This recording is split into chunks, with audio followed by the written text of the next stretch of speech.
In today's video, I'm breaking down and reviewing Fear the Walking Dead Season 6, Episode 11, The Holding. What did I think of it? What did I find?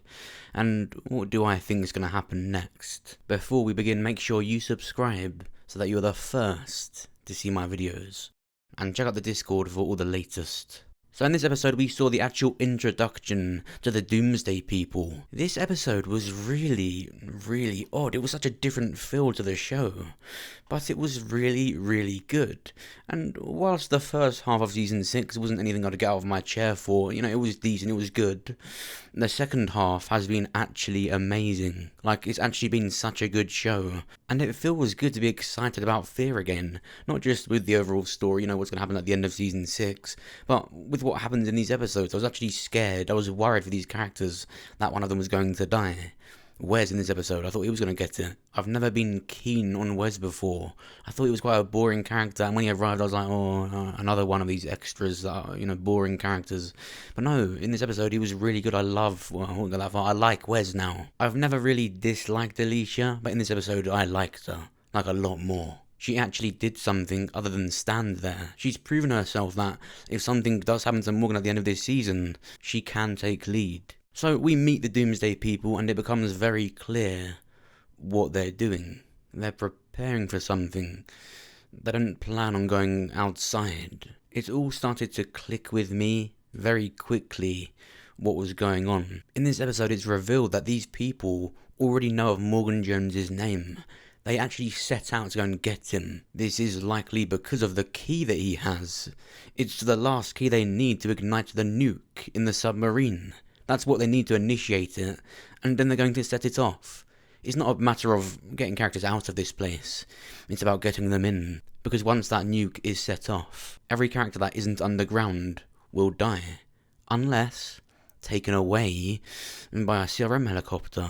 But more on that in a minute. Let's break down this episode. Firstly, let's do our weekly Dakota check.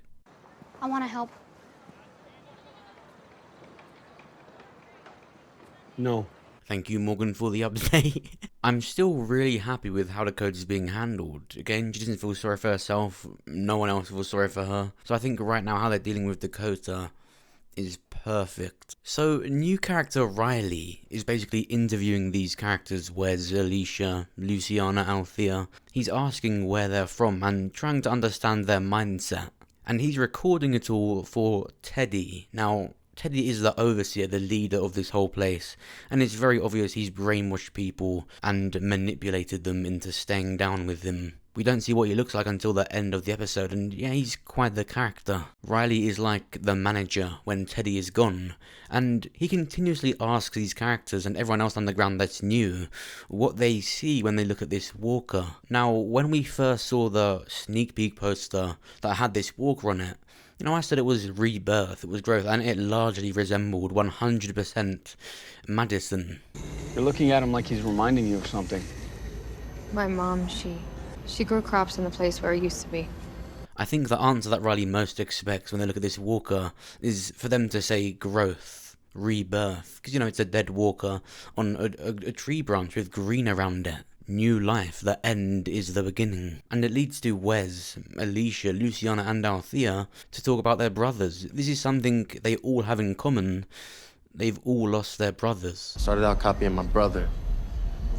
You have a brother? Had. You were close?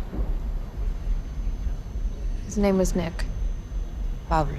The fuck we care about Pablo for? Let's go back to Alicia for a bit and talk about Nick, because it's been years since they've even spoke about him. And then Althea's like, he was my best friend. I couldn't actually give less shit. Ever since we met Wes, we've known he lost his brother. That's been the drive of his whole story. But funnily enough, he returns and is revealed to be alive. And he is a part of the Doomsday People. Did we miss lunch? I'm starving. That's not him. No, that's Derek. Wes? Wes? You're alive? We found our way in. She's such an awful person. Wes is just reunited with his assumed dead brother, and Althea sees that as an opportunity. But no, when they did reunite, it did feel a bit off. It was like he wasn't really surprised. And it revealed that he's been completely brainwashed, and the attack that happened on Tanktown early on in Season 6 was him. He was involved in that, and he even saw Wes was there and still did it. Wes manages to convince Derek to sneak out with them. I thought Alicia was really cool the way she was noticing something was up with him when they were going down in the elevator shaft. She knew not to trust him or take any chances, and that he was hiding something. Again, just proving further that she can be a capable lead. They get caught, and of course it's revealed Derek was working with them. He hasn't actually turned, he's fully brainwashed. And it feels so good to be scared in fear again. I didn't sit here and piss myself, but it was good to actually be scared and to feel tense watching a scene again. And we learn of the process that these people use. They get people, they take the blood out of them, and they exchange it for embalming fluid. If you don't know what embalming fluid is, it's used to sanitize dead bodies. It's kept in them to stop it from getting infected. It's a disinfectant for dead bodies, pretty much. Apart from these people, keep them as walkers in a room. They use them as supplies. And it's in this room where we see they have already captured and killed a CRM soldier. Now, before this, remember when Althea and Wes were looking for stuff, Wes finds the maps, the CRM location cards. They belonged to this soldier. Of course, Althea checks to make sure it's not Isabel. I thought that was really well done too, especially the music. The music that plays when something CRM related happens in Fear is really good. Ow. Go ahead. Al, don't. It was cool to see the other characters look at a CRM soldier and, you know, the CRM stuff. I would have wanted Alicia to focus more into it, but I don't think she did think too much into it. I think she just assumed it was a Master Chief motorbike knockoff thing. But she will. Just to have Dwight looking at something that says CRM on it is mind-blowing to me. But now Althea has complete knowledge of the helicopter drop-off points, where to find the helicopter, and where to find Isabel. So right now that's what Althea is using them for, to warn Isabel and possibly ask for help. But as this Doomsday People problem gets bigger and bigger, the nuke is getting closer and closer. Now, it's funny, isn't it, the way that Althea says the CRM could even help them. Because we know the CRM would not help anyone without wanting something in return. And why are they even here in the first place? Well, as you can see here, the reasons for these helicopters dropping off is to collect an A or a B. That's what's on the cards. There's A's and there's B cards, because that's what they're coming to get. And A is the more unfortunate solution with the CRM. An A means experiment subject. A B would be what happened to Rick. They take him in and likely turn him into a soldier or give him some kind of purpose or job.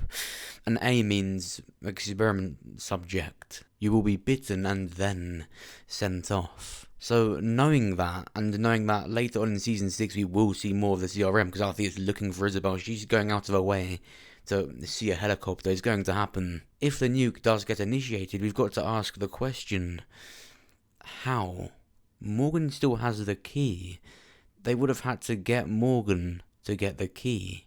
So, does that mean Morgan dies if they get it? Oh no. It means Morgan will likely be injured in the process of them getting the key. They then initiate the nuke, and as Althea and Morgan are above ground, she takes Morgan to the CRM as a B. She takes him in the helicopter with Isabel, and that is how Morgan would get to the CRM. But what do you think? Do you think a nuke will really go off in Fear? Do you think the CRM really will take Morgan? How do you think Season 6 will end? Let me know what you think down below. And of course, if you enjoyed this video, then make sure you press the like button. It will help me out and get this video seen by more people. If you did like it, then check out my other videos. Check out this one, where I break down and explain my entire theory on why Morgan will be taken to the CRM. It's all to do with him and Rick. Their stories mirror each other completely, and it would be the reason for the crossover. And check out this video to see who the familiar face will be in World Beyond. A known character is said to appear, but who will it be? And of course, make sure you subscribe, so that you're the first to see my videos. Thanks for watching. I'll see you soon.